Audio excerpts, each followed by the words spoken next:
go back to the tables we had today. This is our group C6 organized by cosets of the subgroup 03. And we see here that within each block, I've got elements of one of the cosets completely contained. So everything in that dark gray block, no matter where it appears, is 2, 5. When I look at the cosets for the mirror in D3, I don't have that same opportunity. The cosets of I and mu, in this case we're talking about the left cosets, were mu p squared and p, and then p squared and mu p. And when we did some of the multiplication, I notice here I'm getting things that are not strictly within any one coset. My cosets break up. I can't color code this the same way.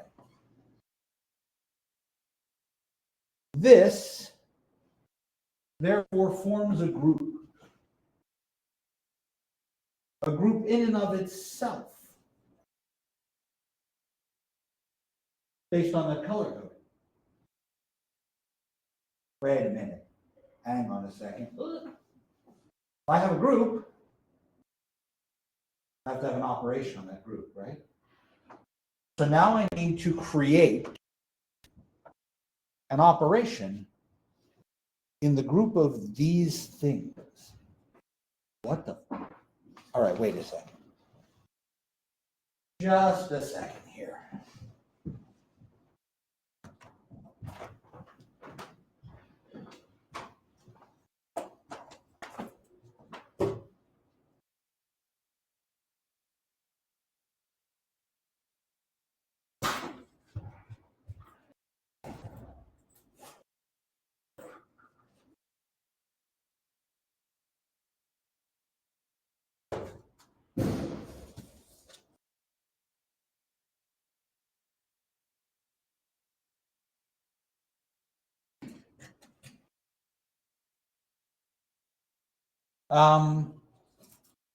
For the hell of it, we'll use left cosets.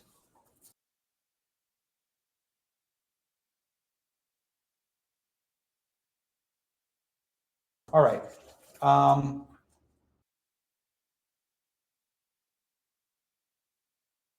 Cosets. Cosets of H. I don't know whether we're using addition notation or multiplication notation.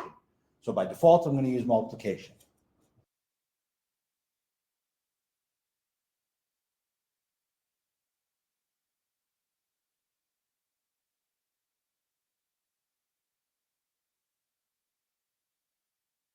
So let's suppose I have two cosets, AH and BH. Well, wait a second. AH is a collection of things, which means I can take one of the things out of it. So let's think about what would happen if I had A1, an element of this coset. And similarly, I can do the same thing here. I'll have B1, an element of BH, because cosets have more than one thing in them. In the little tables, each coset only had two things in it, but I could have a coset of size 27. I could have a coset that's infinite. We already looked at some of those. I could define the operation on cosets by the operation on A1 and B1, right? Because those are parts of a group.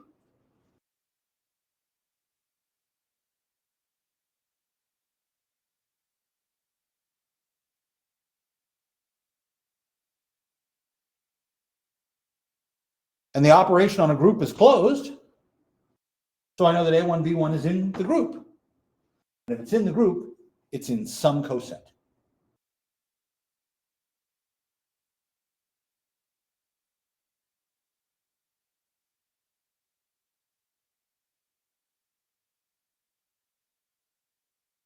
I would expect that should be A1, B1, H.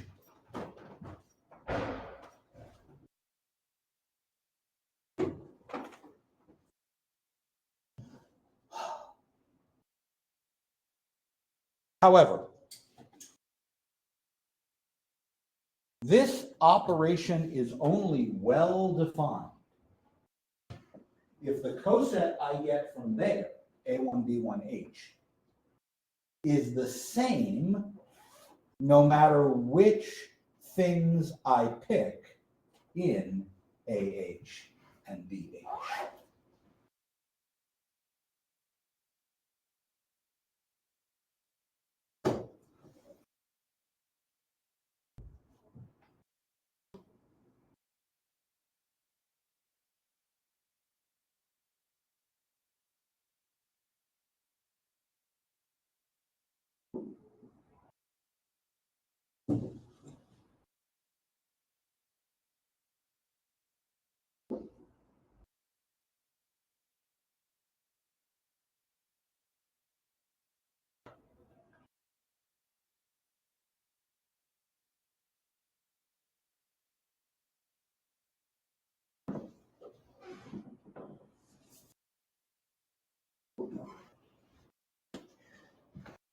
Oh boy. In order for this operation to work, no matter which representative of the coset I choose, I need to get the same result. I've seen this idea before. Modular arithmetic.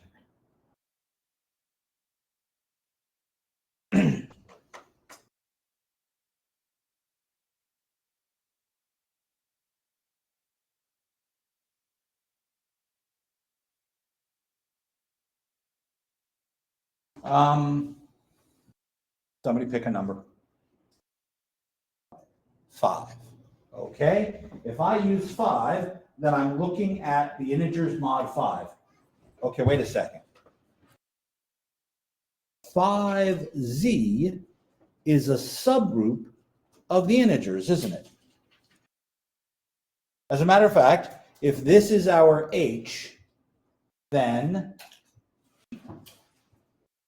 I know that h consists of all of the multiples of 5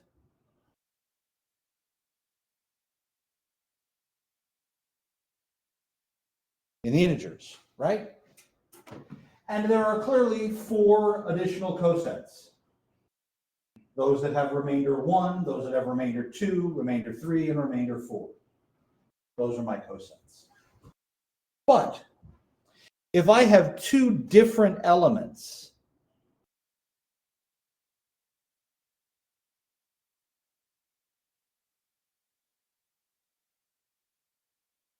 now I'm using addition notation. Why? Yeah, why?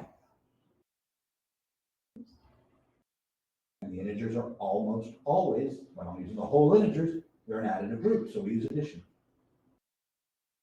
So I'm using my additive notation. So if I take 2 elements that are in the same coset, that means I know they differ by exactly a multiple of 5.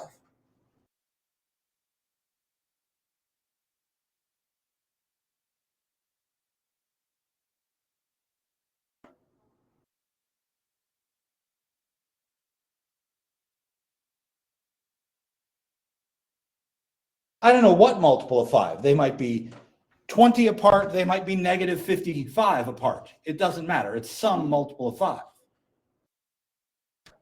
So far, so good. If I have 2 other elements in some other coset, what do I know about B1 and B2?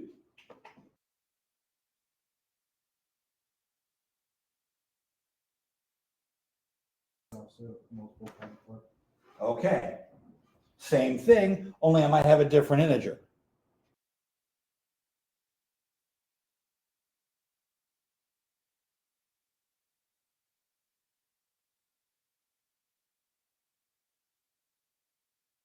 I apologize in advance of using S and 5 in the same problem. if this bothers you, make it R1 and R2. Will be fine.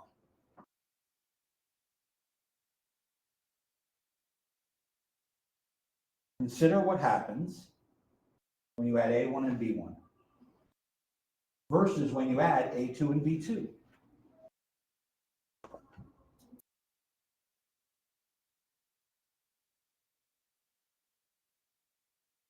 By what we've just written, that's A1 plus 5R plus B1 plus 5S.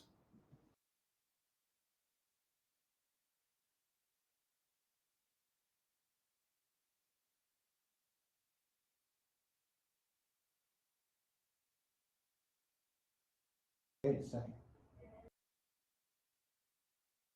I claim the result from adding A2 and B2 is in the same coset as the result from adding A1 and B1. Be in the same coset, that means they differ by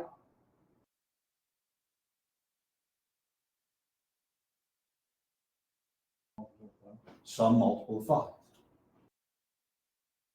Can you rewrite this last expression on the right as A1 plus B1 plus a multiple of 5? Absolutely. A1 plus B1 plus 5R plus 5S.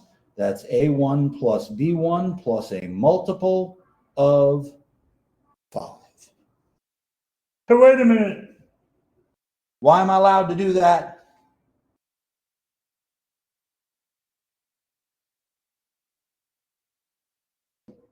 Conditions of failure.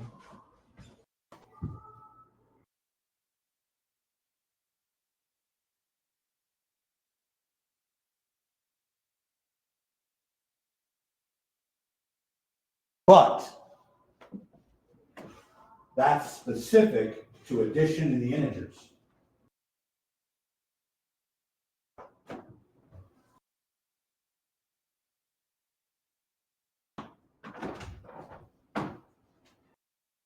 So what happens if I generalize and I look at an arbitrary group? I can't be sure this calculation is going to work unless there's a way to rearrange this.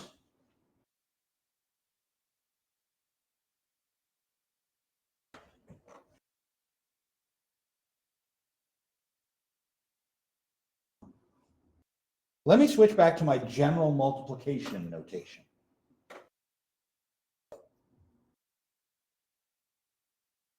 Sorry, A2 would be A1H, or sum H in H. Let's call it H1. And then B2 would be B1H2, or sum H2 in H, right? That's what it means to be in the same coset. They differ by an H. Only this time I'm writing in multiplication. Then A2B2 equals A1H1 B1H2.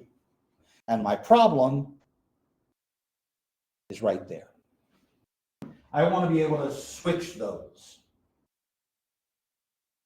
I don't know that that works. But if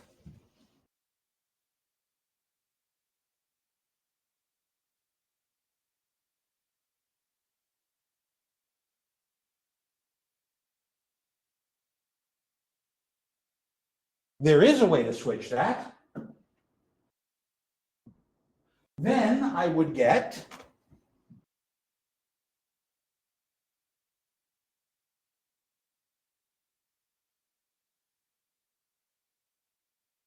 this, right? And this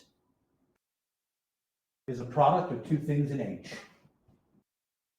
which means it's in H, because H is a subgroup, H is closed.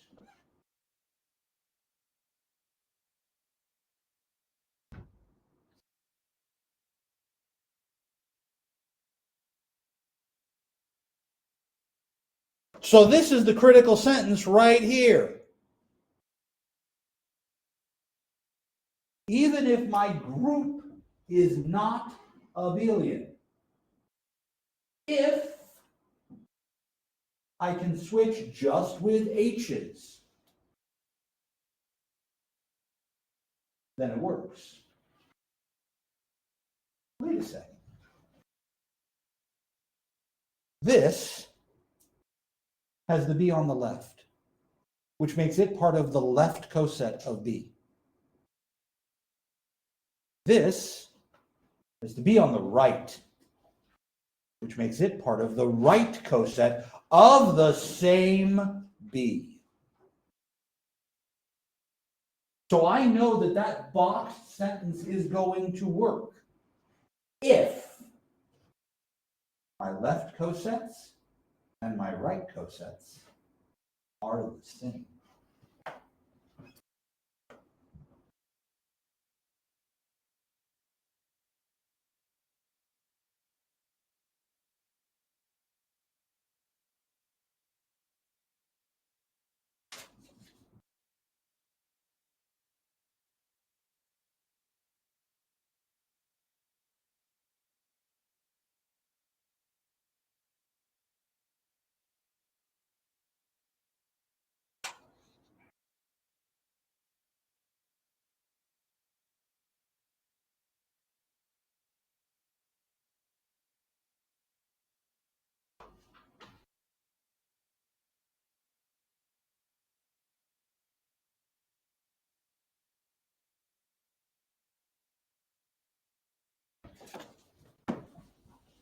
I don't need the operation to be abelian.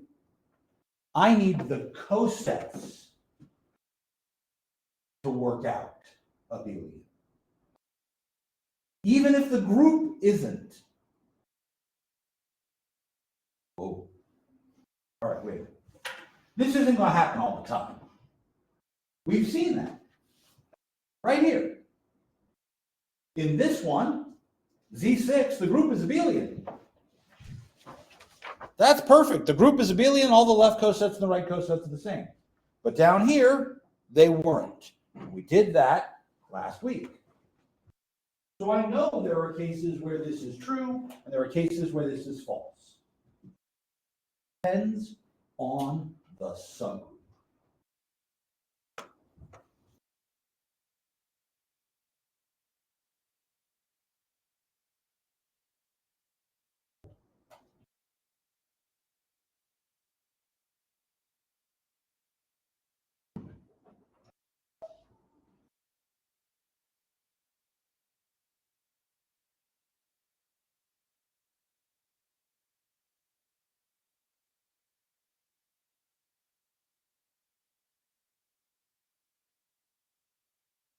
A normal subgroup is one where the left cosets of H are the same as the right cosets of H.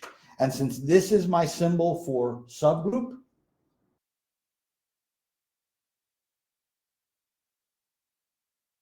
close it off. Make it look like a little triangle. That's the symbol for normal subgroup. That symbol is in some textbooks and not in others. I got it out of the very first abstract book I ever used, and I've stuck with it since.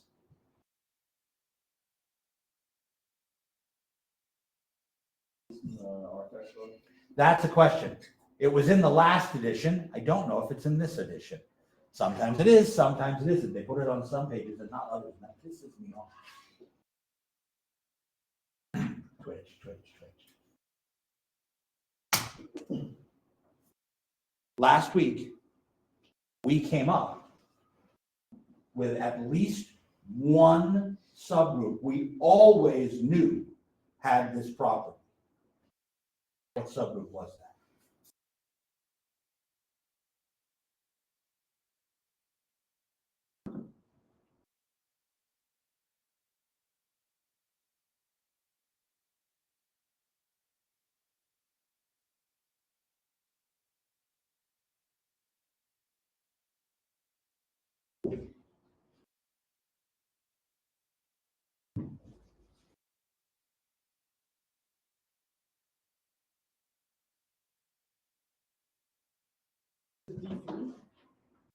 No, D3 was the one where I knew we didn't have that property. That's this table.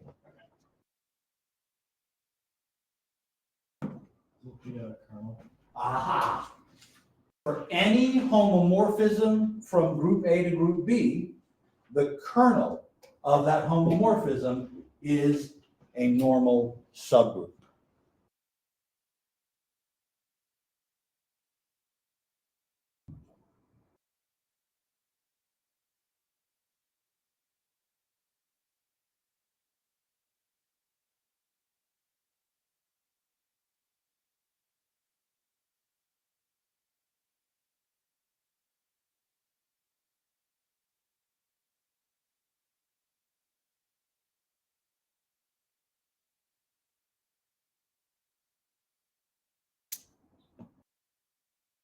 Every group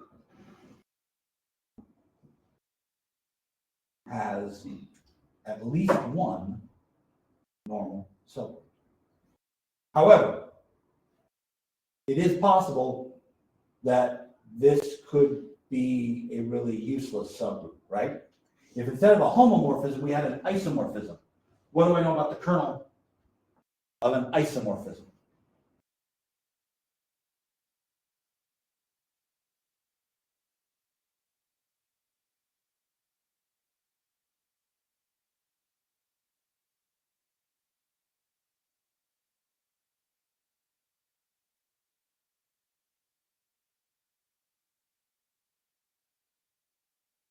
Kernel knows one element.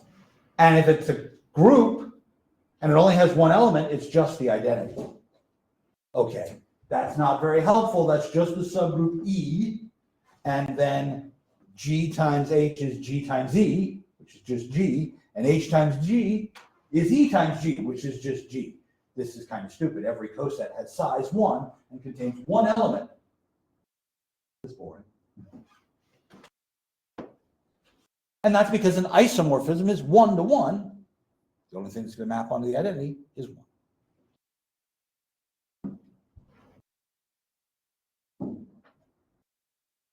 We gave an example of a homomorphism on a non-abelian group.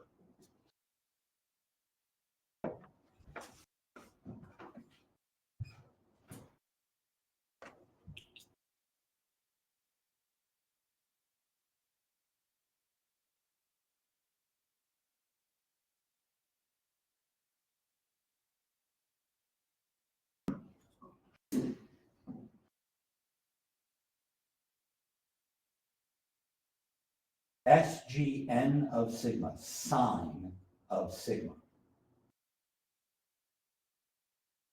where SGN of sigma equals 1 if sigma is even, and -1 if sigma is odd.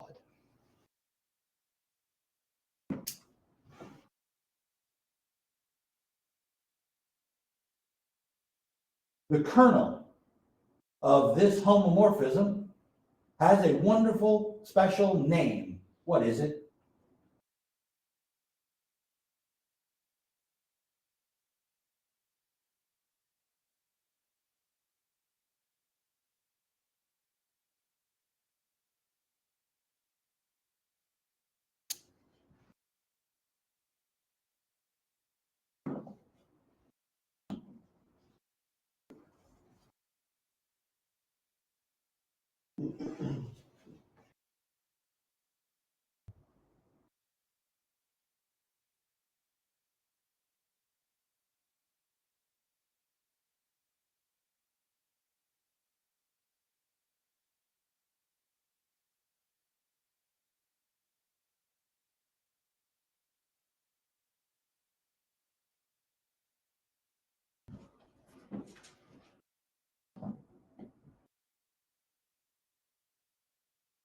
Is that a homomorphism? No, that's the map. The map itself is a homomorphism.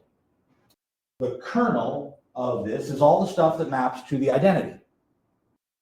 The identity in this case is 1. Go back to the first exam. This group is a group under multiplication, not under addition. Because there's no zero there, right? If I added those two things, I get zero. But if I multiply them, I always either get 1 or minus 1. That's a group under multiplication. So this is the identity. And so the set that maps to 1 is the set of even permutations. Isomorphic. Isomorphism is 1 to 1. Sn has a lot of things in it. The other group only has 2 things in it. We gave a name to this particular subgroup.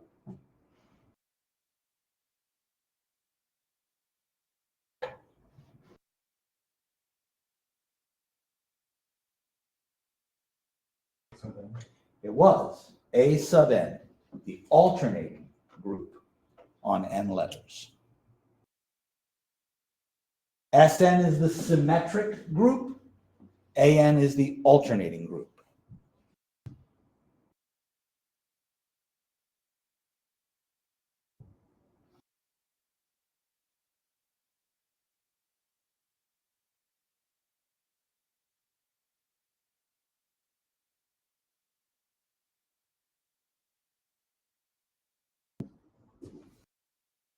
Okay, wait a second. Hang on just a second here.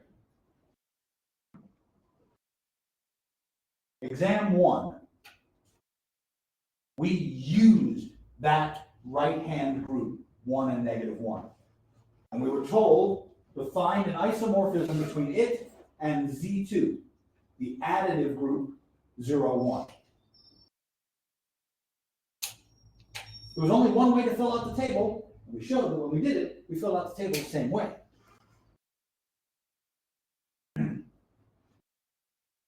That's a kernel. It is a normal subgroup, right? By definition, we said back up there, the kernel, very top of the screen there, if phi is a homomorphism, the kernel is a normal subgroup. So An is normal in Sn.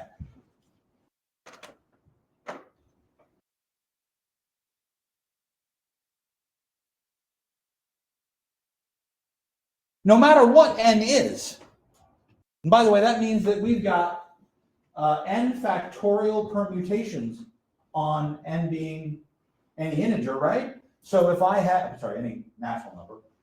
So if I had S6, S6 has 720 things in it. And that means that the kernel has 360 of them.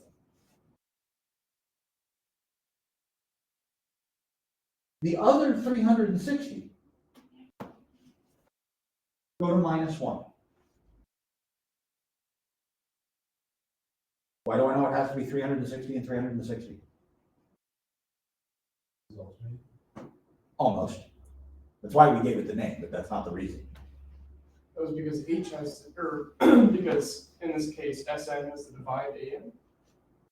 The other way around. The other way around, okay. An has to divide Sn, and every coset has to be the same size, right?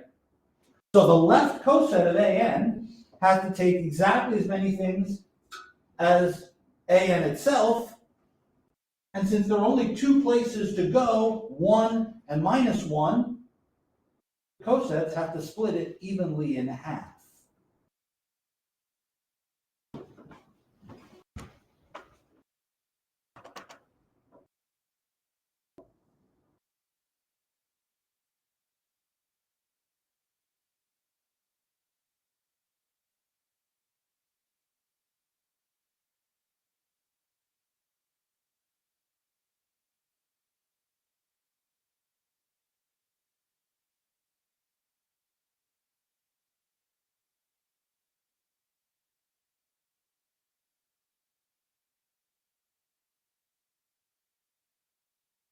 Hey, wait a minute. If An only has 1 coset, then the left coset of An must be the set Bn. What about the right coset of An? There's only one option, isn't there? Bn. So instead of showing that it's a homomorphism and that this is a kernel of a homomorphism, I can say, hey, look, there's only one other coset. If I go to the left, it's got to be that other thing. If I go to the right, it's got to be that other thing. The left coset and the right coset have to be the same.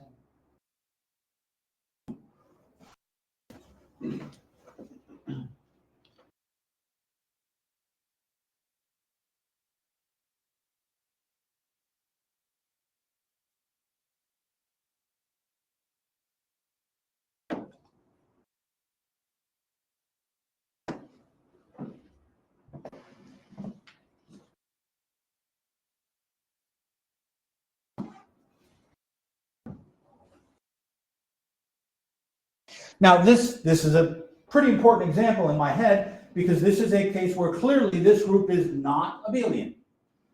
Sn is nowhere near abelian. But I can guarantee you at least one normal subgroup.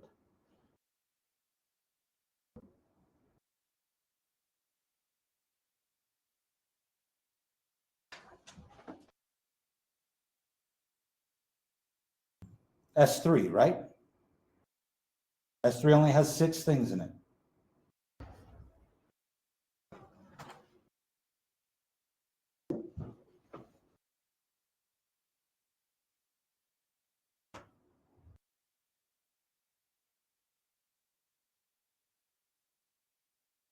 One of this is the identity. I'm going to write these as permutations. The identity is empty. Doesn't take anything to anything. Everything goes back to itself. But I could say, hey, look, we can switch 1 and 2 and leave 3 alone. Or we can switch 1 and 3 and leave 2 alone. Or we can switch 2 and 3 and leave 1 alone. Or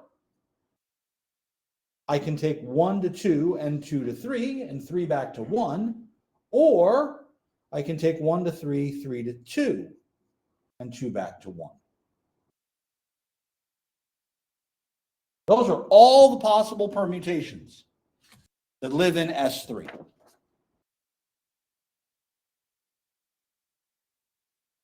There's only 6 possible ways to arrange 3 things. Which of those are even, which of those are odd?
I stumped the room. Come on, people. What's it mean for a permutation to be even or a permutation to be odd?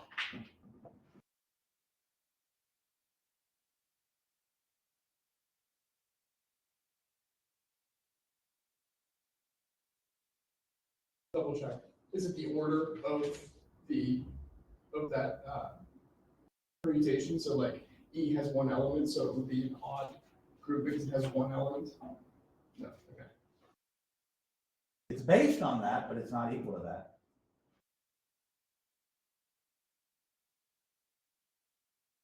Based on like, so like 1 to 2, would that be odd because it only has like 1 like mapping? Because you can enter, or would that be even because you can get 1 to 2 and 2 to 1?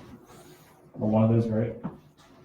Yes, one of those is right, but I'm not sure which one, and they're both also kind of wrong. Okay. So we need to go back a little further. Go back to the definition of even and odd. It's in section 8, I think. Maybe in section 7. 6. Back a few.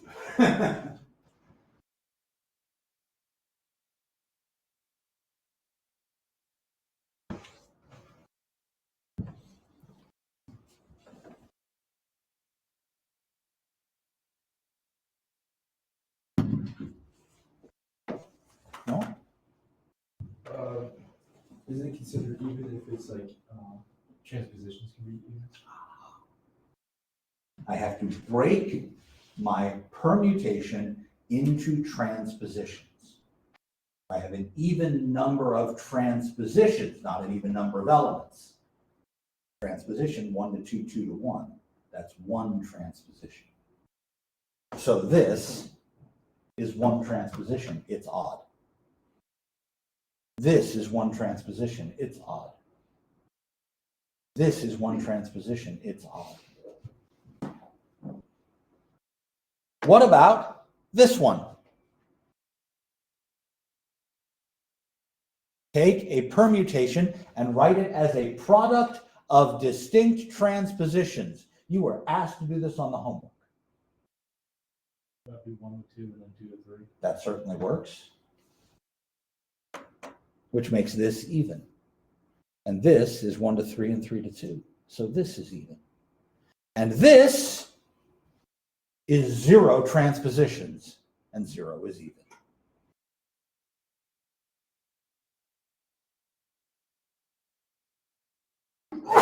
Gesundheit.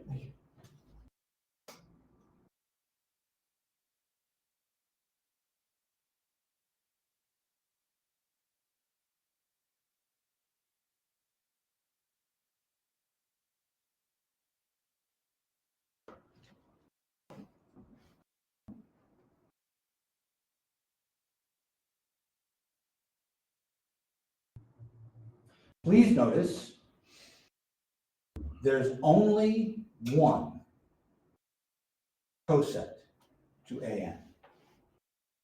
So if you take this coset and you multiply it by any one of these three elements down here, you will end up in this. Whether you multiply on the left or the right, you will end up in this. So even though the group itself is not abelian, multiplying through the cosets is, because this subgroup A3 is normal. And that means that if I take the table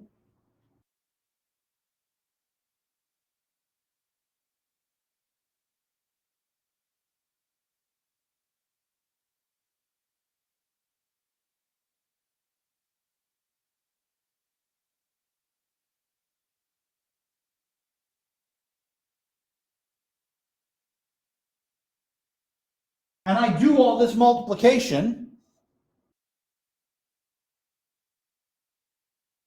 I should get 4 color-coded blocks.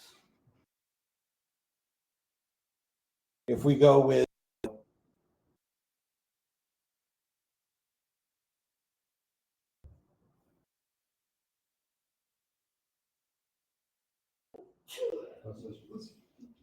I should go with the letters I'm using, right? Instead of colors. I'll get A, B, B, A. Everything in this 3 by 3 square will be odd. Everything in that 3 by 3 square will be even. You know how to multiply permutations. I'm not going to do this right now. You should fill in this table. Make sure I'm not blowing smoke up your here.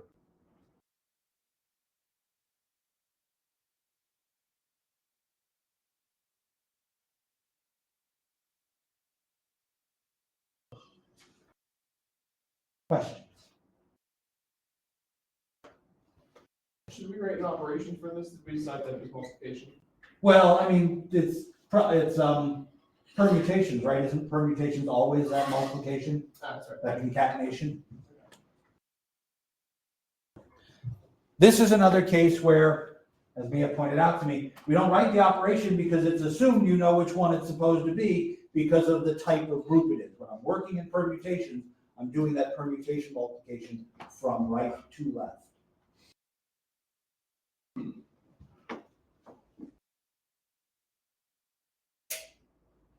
If my group is abelian, every subgroup is normal.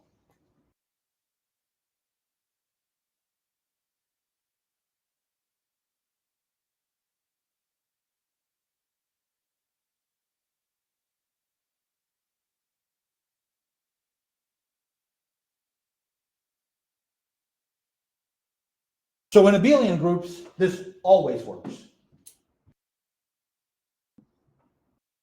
But as we've seen, even in non-abelian groups, this comes up frequently.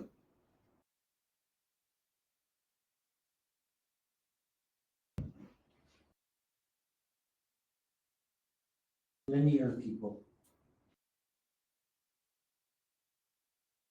Invertible matrices are a group under multiplication. We gave it a name, GLNR.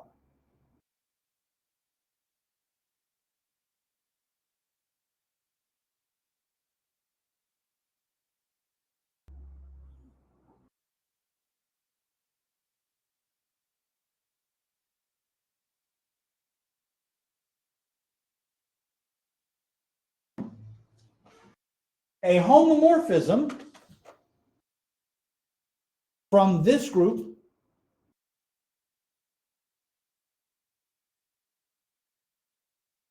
to the multiplicative group of non-zero real numbers, I'll even write multiplication, is given by the determinant.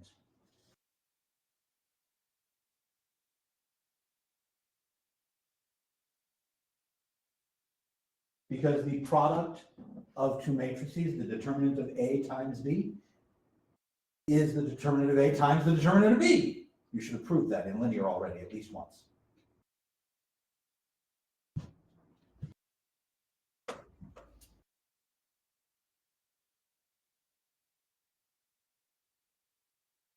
What's the identity over here?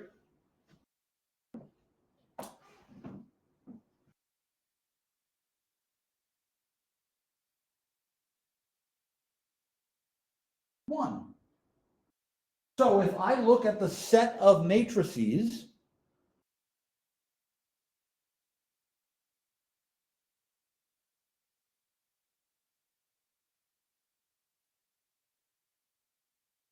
that's the kernel of this homomorphism.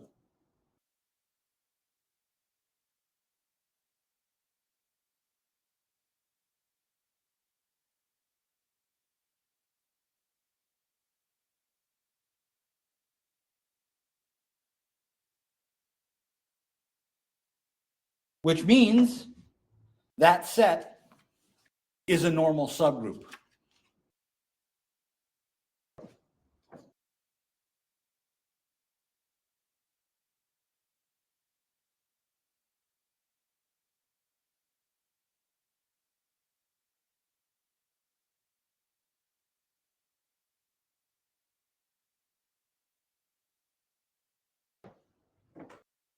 GLNR, GL stands for general linear. Hey, wait a minute, that's where matrices get shown up, is in linear algebra. So this is called the general linear group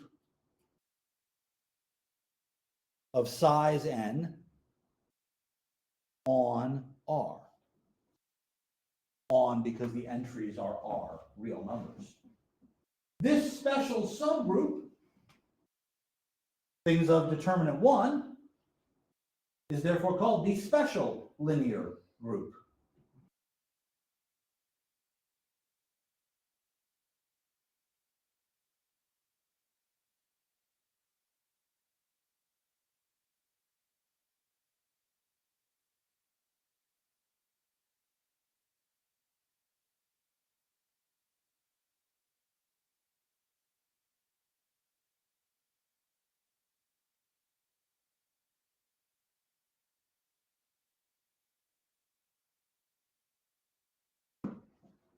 Now, this is a case where not only do I have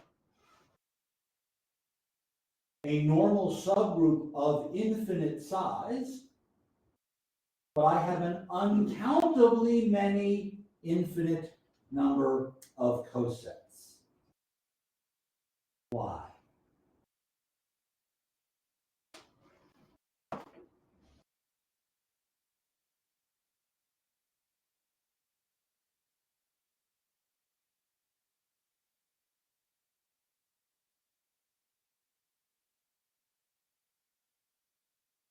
Say that one more time. Not only do I have an infinite normal subgroup, that set at the top is infinite. There are infinitely many matrices whose determinant is 1. But I have infinitely many cosets. I actually have uncountably infinitely many cosets.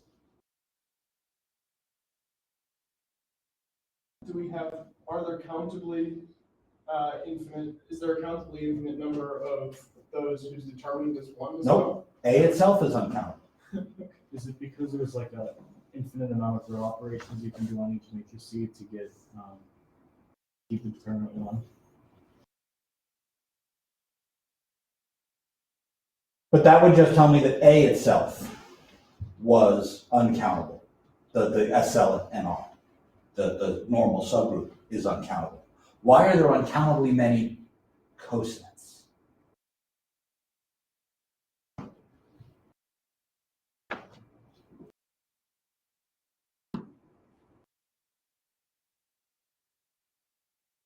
How do we find a coset? Pick an element that's not in our normal subgroup and multiply it. So you're going to give me a matrix whose determinant is not 1, and not 0, because we're only dealing with invertible matrices in the first place. How many choices do you have?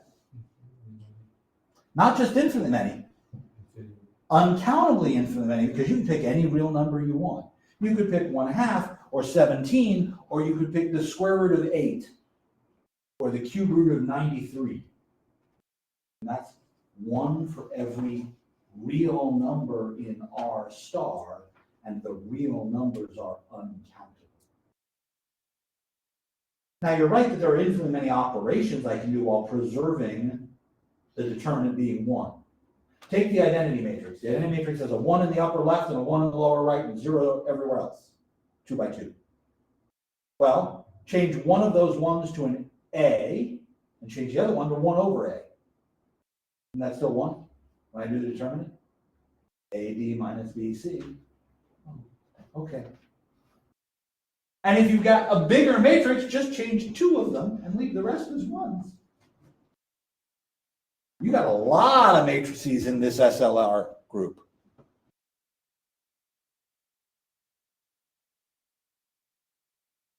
But because it's the kernel, it's a normal subgroup.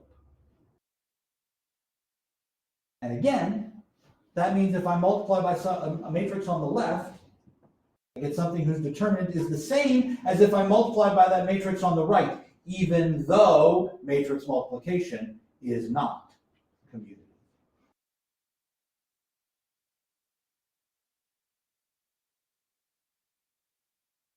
This turns out to be particularly useful in physics, in particular in the physics of three-dimensional objects that are spinning, rotating, rigid motions.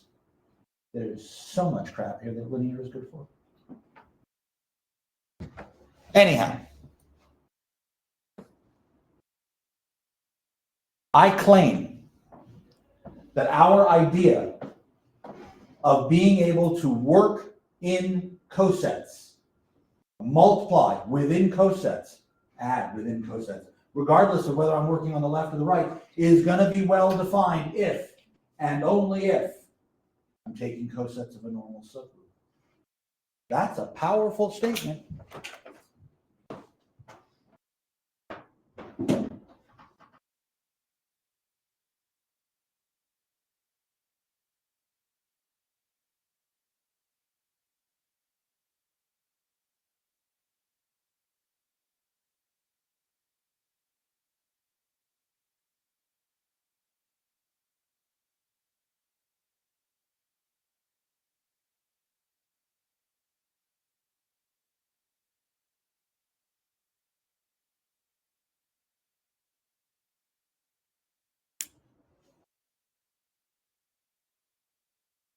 This idea of being able to do this operation on cosets only works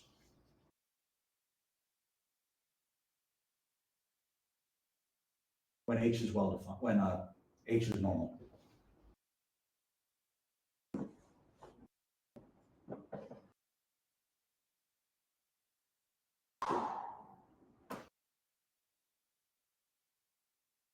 It's an if and only if statement. It really is two proofs, right? I need to show, hey, if you've got this good operation, then you're going to have a normal subgroup. And then I need to show, hey, if you've got a normal subgroup, you're going to have this well-defined operation. We've intimated at how it works by looking at that reversal of B and H. But I want to do this both ways. I really want to look at this proof because there's a detail in here we're going to use later. So which way do you want to go first? This way, left to right, or this way, right to left? Left to right first? Proof. Start left to right. So that means suppose H is a subgroup of G and our left coset multiplication is well defined.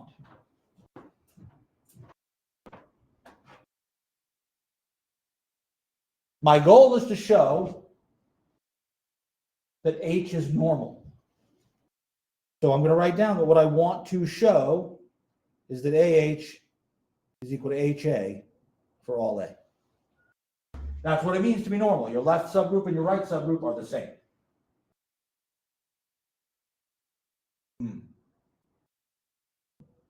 All right, let's pick something in AH.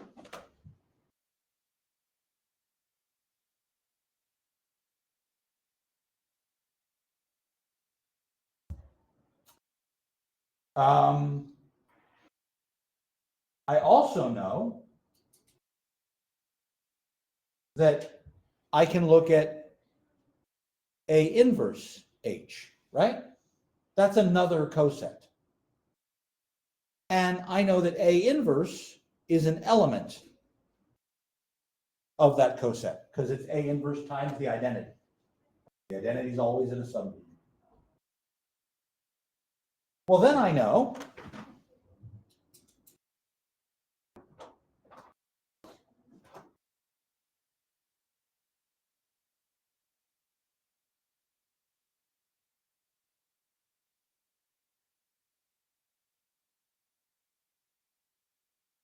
this. Yeah, wait, what? Wait a second. I have an A on the left, I have an X on the right. Why do I know that works?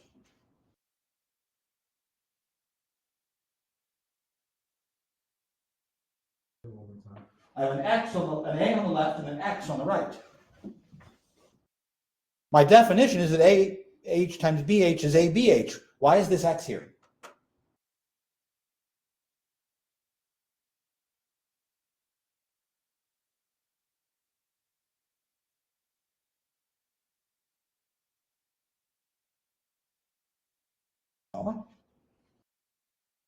Because X is in the set of AH. Aha.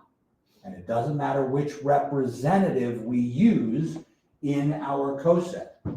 But I also know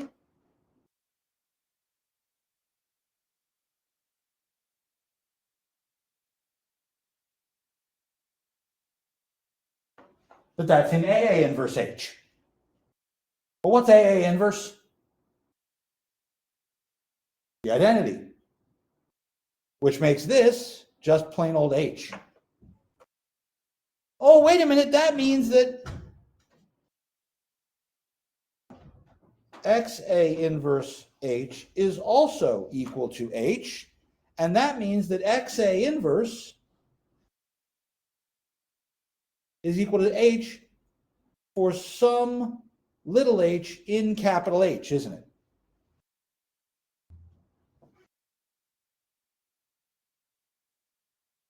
Move the A to the other side.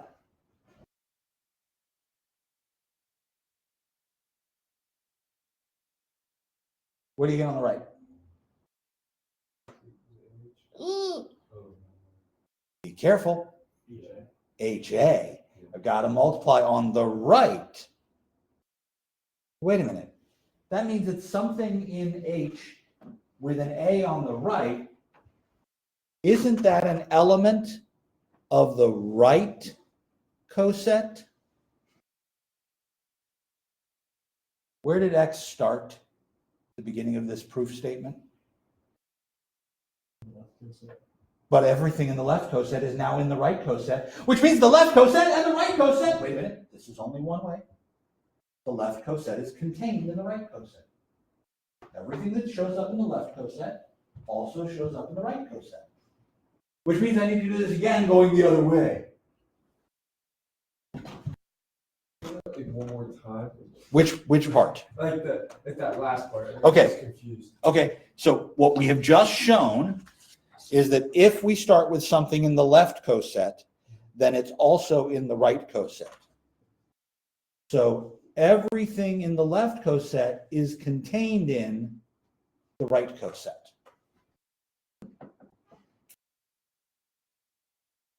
But I want to show that they're equal, which means I should show it the other way as well. If the left is contained in the right and the right is contained in the left, then the left and the right are really the same. That's the way subsets work, right? Yeah. If everything in the left set is in the right set, and everything in the right set is in the left set, then those sets must be exactly the same. And what we've shown is if you start in the left set, then you finish in the right set. Okay, that actually makes sense. Okay, so now I'm going to go the other way, and I'm going to say, suppose we start with something in the right set, HA. And I bet you're going to look at this, and you're going to feel like I'm just saying the same thing again. I am. I'm going to go through this exact same discussion, only instead of having the A's on the left, they're going to be on the right, and instead of having an X, we're going to have a Y. A inverse is an element of HA inverse. Then not AH, HA times HA inverse is HAA inverse. Wait a minute, that should be a Y instead of an X. And HA times HA inverse equals HAA inverse, which is just H. So YA inverse with an H on this side is equal to H. I'm just reversing this sentence. So YA inverse is equal to H. Nope, wait a minute. Stop. Hang on. This is what happens when I work too quickly. We're going to fix this. We're going to fix it on a new sheet of paper. So this sentence was correct. AH is contained in HA. Let Y be in HA.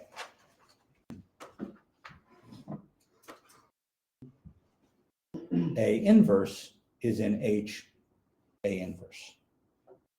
Things are on the right, yes? Then HA inverse HY. I want it to be on the other side. I did it backwards. Equals HA inverse Y. HA inverse HA is equal to HA inverse A, which is just H. But these two things are the same because Y is in HA, and that means that HA inverse Y is equal to H. So A inverse Y equals little h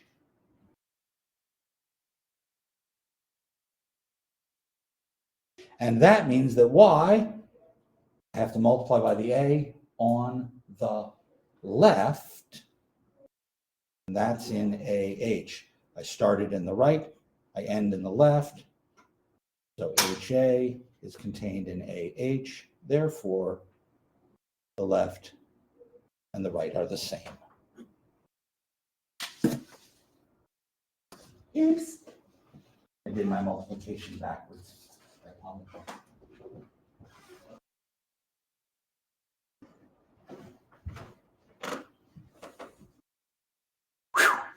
And that means H is a normal subgroup. Which is what I was trying to show in the first damn place. Good. Left coset's the right coset's the same. This must be normal. Now I want to go the other way.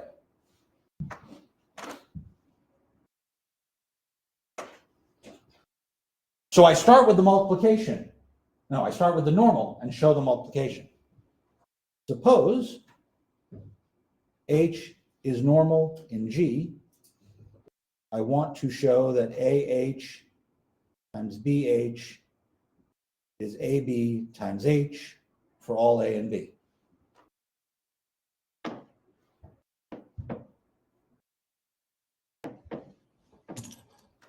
Now wait a minute. AH times BH really means you pick an element. So what if I picked an element in AH? Well, an element in AH looks like A times H1.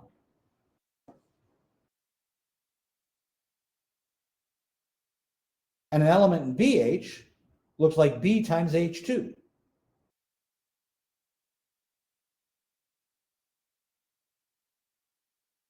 That's what it means to be in the left coset.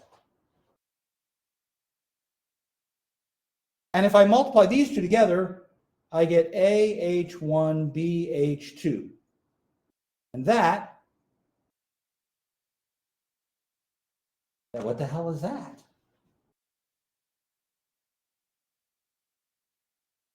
Oh, wait a second. BH2 is in the left coset, isn't it? AH1 is in the left coset.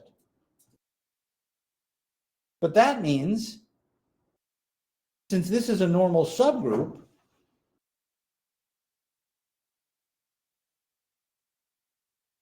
that means that BH is the same as HB, isn't it? That's what being normal means.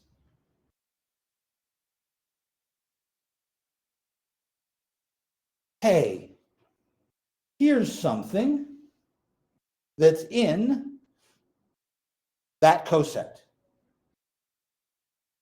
H1b is an element of the right coset. But that's the same as the left coset. So H1b is an element of the left coset, which means I can write it as B times something. B times I don't know what, but it'll be something in H. It'll be a different something in H. Wait a minute. That means that A, H1B, H2 is the same as A, BH3, H2. Replace the H1B with the BH3. That is AB times something in H. Because H is a subgroup, H is closed.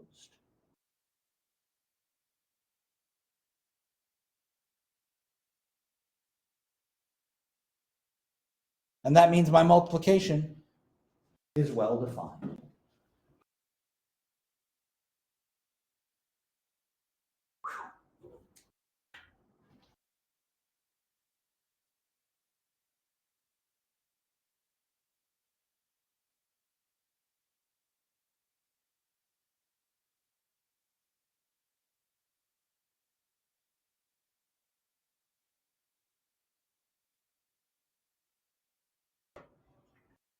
It's this rewriting idea that's the critical piece here.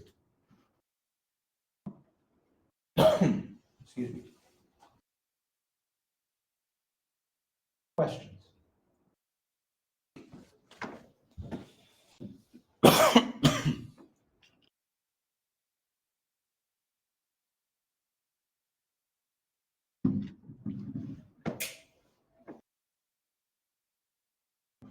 So, what?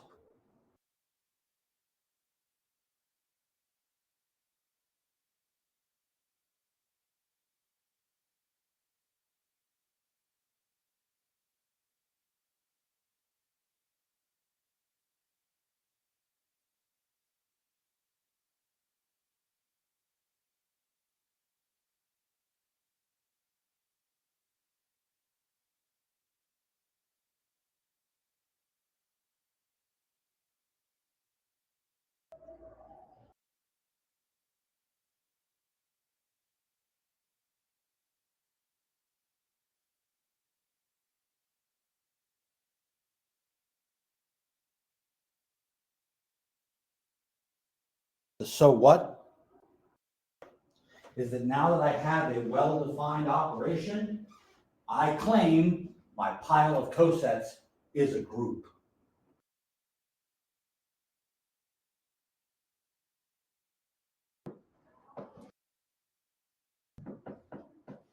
And what's more, I'm going to give this group a name.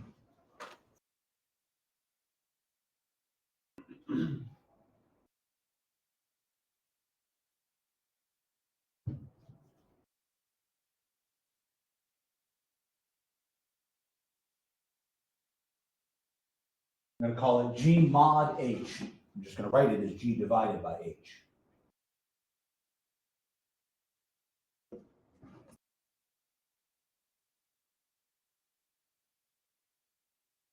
I am claiming something is a group. What do I need to show that this is a group? But I had closure because we had a well-defined operation. When you multiply two cosets, you get a coset. I got closure. Associativity. Associativity is usually a major pain in the ass, isn't it? Look at my operation. My operation is defined in terms of the elements of my group. And G is already associative. Hot damn.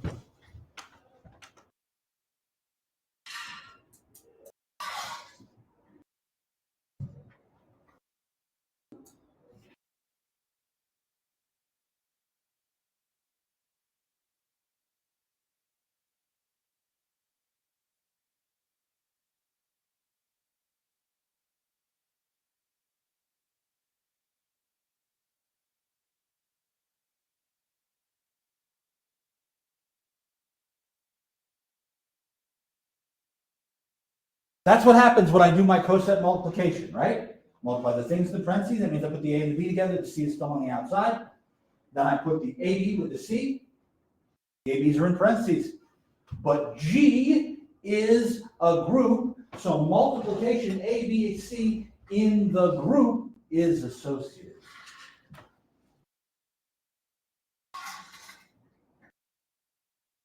And now I just work those same three things backwards.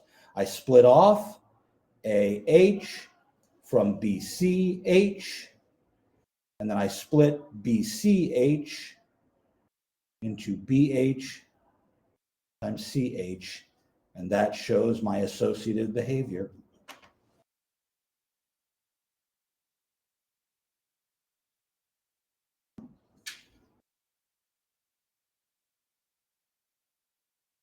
So we have closure, we have associativity. What's next?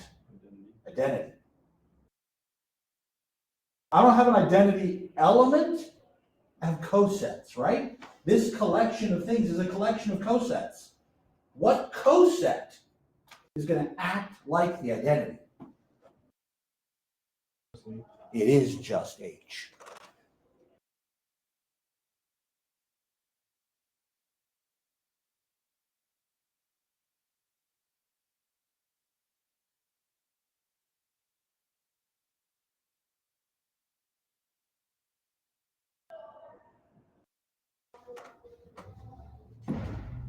because that's the coset that contains the identity E itself.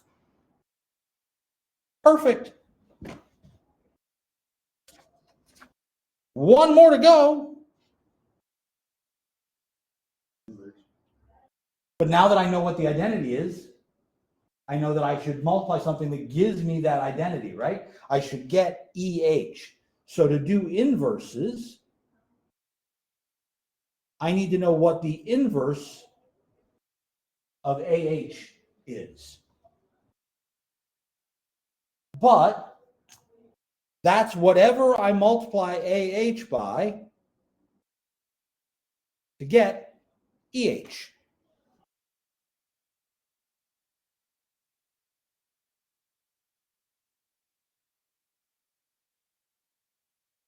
That's the way an inverse works, right?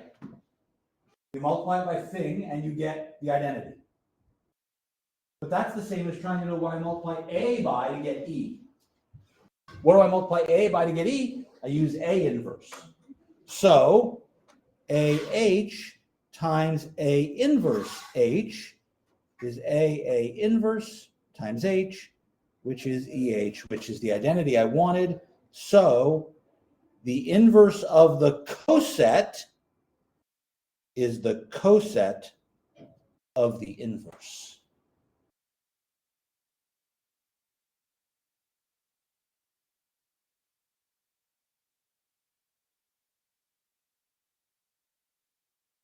I've shown associative, I've shown identity, I've shown inverses, I have a group.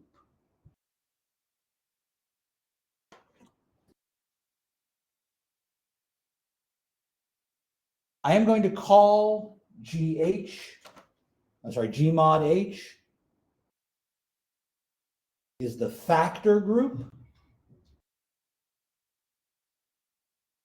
of G by H, or the quotient group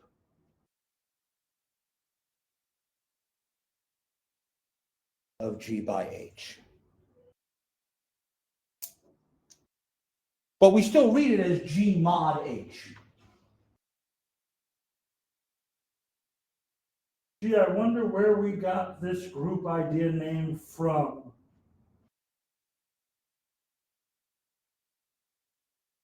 Wasn't our previous example 5Z?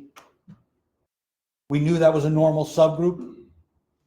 If I think of Z mod 5Z, there are 5 cosets.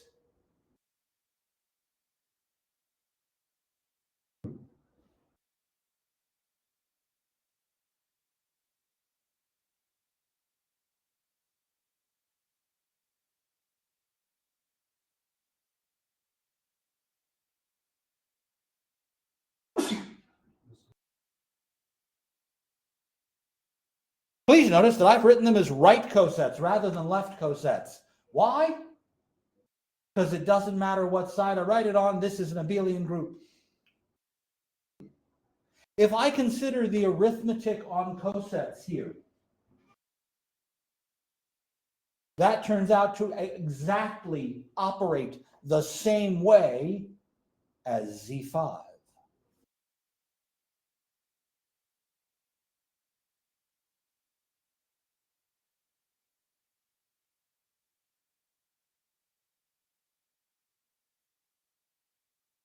And that's why we call it mod, because it works the same way as the frickin' modular arithmetic we've been doing this whole damn time. There's more. I'm not done with this chapter yet, so we'll pick it up on Thursday. I will see you all then. I did not pass out homework at the beginning, did not collect homework at the beginning. So I need your homework assignment. I have your stuff.